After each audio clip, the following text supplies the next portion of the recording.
Hello guys, आप सभी का स्वागत है नीले प्रतीक न्यूज चैनल पे। अगर आपने इस चैनल को अब तक सब्सक्राइब नहीं किया है तो प्लीज इस चैनल को सब्सक्राइब कीजिए और साथ ही साथ बेल आइकन भी दबा दीजिए ताकि आने वाले लेटेस्ट वीडियोस आप तक पहुंच सके। सध्या मी महाराष्ट्रभर एका दौऱ्यावर आहे। बुवा तेथे बाया, अशोक खरात सारख्या बाबांना स्त्रिया एवढ्या मोठ्या प्रमाणावर का फसतात असा विषय घेऊन मी गावोगाव लोकांपर्यंत त्यांचं प्रबोधन करण्यासाठी फिरतो आहे। खरं म्हणजे महाराष्ट्र सरकारनं हे करायला पाहिजे होतं।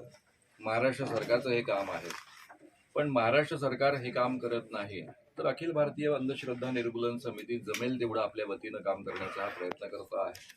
सगळ्या संघटनांच्या वतीनं हे व्याख्यान संभाजीनगरमध्ये आयोजित करण्यात आलेलं आहे। रुक्मिणी हॉलमध्ये MGM कॉलेज कॅम्पसमध्ये हे व्याख्यान आहे। 5:30 वाजता हे व्याख्यान आहे।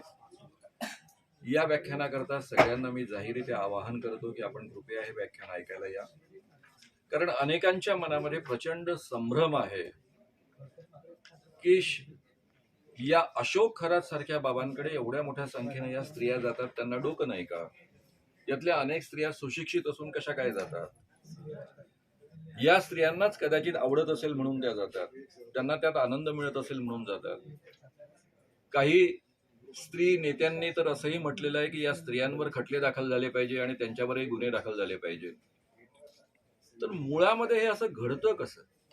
ह्या स्त्रिया एवढ्या मोठ्या संख्येनं बाबांच्या शोषणाला का बळी पडतात? याची संपूर्ण कारण मीमांसा तुमच्यापर्यंत पोहोचवणं, सर्वसामान्य जनतेपर्यंत पोहोचवणं हा या संपूर्ण दौऱ्याचा उद्देश आहे। आणि आपल्या मनामध्ये असं वाटतं की अशोक खरात हा एक बदमाश बाबा आहे जो स्त्रियांचं शोषण करतो। काही बाबा चांगले असतात, काही बाबा बदमाश असतात।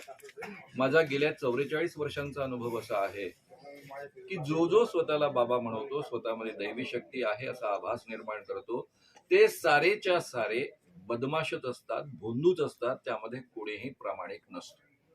कारण त्यांची सुरुवातच बदमाशीपासून झालेली असते। त्यांना नीट माहीत असतं की त्यांच्यामध्ये दैवी शक्ती नाही, त्यांच्यामध्ये कोणत्याही प्रकारे देव त्यांच्यावर प्रसन्न नाही, ते देवाची कृपा कोणाला मिळवून देऊ शकत नाही। आणि हे सगळं माहीत असताना ते आभास निर्माण करतात, ढोंग निर्माण करतात आणि लोकांना फसवायला सुरुवात करतात। ज्या व्यवसायाची सुरुवातच फसवण्यापासून असते त्या व्यवसायामध्ये कोणी प्रामाणिक कसा काय असू शकेल? त्यामुळे कोणीही भोंदू बाबा नसतो, सगळेच्या सगळे बाबा भोंदू असतात। एक सगळ्यांकडे प्रकर्षानं पोहोचवण्याचा उद्देशही या व्याख्यानांचा आहे। आणि सगळेच्या सगळे बाबा स्त्रियांचं किंवा पुरुषांचं शोषण करत असतात, शारीरिक शोषण करत असतात। याला हे एकही अपवाद नाही। आचार्य अत्र्यांनी फार सुंदर वाक्य वापरलं होतं, वृक्ष तेथे छाया, बुवा तेथे बाया। वृक्ष जसा छायेशिवाय असू शकत नाही तसा कोणताही बाबा स्त्रियांच्या भानगडींशिवाय असू शकत नाही।